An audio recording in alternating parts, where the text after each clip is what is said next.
നെടുമ്പാശ്ശേരി വിമാനത്താവളത്തിൽ ഹൈബ്രിഡ് കഞ്ചാവുമായി 2 സ്ത്രീകൾ പിടിയിൽ. ഇവരിൽ നിന്നായി 44 ലക്ഷം രൂപ വിലമതിക്കുന്ന 1.5 കിലോ ഹൈബ്രിഡ് കഞ്ചാവാണ് പിടികൂടിയത്. ബാങ്കോക്ക്, കൊച്ചി, തായ് എയർവേസ് വിമാനത്തിലെത്തിയ മുംബൈ സ്വദേശിനികളാണ് പിടിയിലായത്.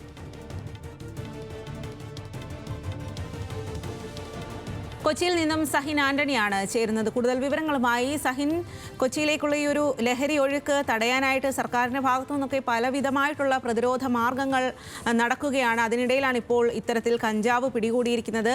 എവിടെ നിന്നാണ് പിടികൂടിയത്? കൂടുതൽ വിവരങ്ങൾ. സ്വാതി, ഈ രാജ്യാന്തര വിമാനത്താവളത്തിൽ നിന്നുമാണ് ബാങ്കോക്കിൽ നിന്നെത്തിയ 2 സ്ത്രീകൾ പിടിയിലാവുന്നത്.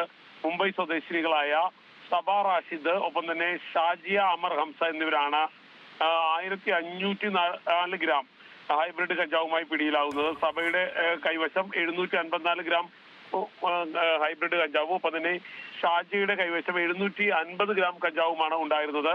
ബാഗേജിൽ ഒളിപ്പിച്ച് ഇവർ ഹൈബ്രിഡ് കഞ്ചാവ് കൊണ്ടുവരുന്നതായി കസ്റ്റംസിന് രഹസ്യ വിവരം ലഭിച്ചിരുന്നു. ഇതിന്റെ അടിസ്ഥാനത്തിലാണ് ഈ പ്രതികൾ പിടിയിലാകുന്നത്. സ്വാതി. ശരി സഹിൻ.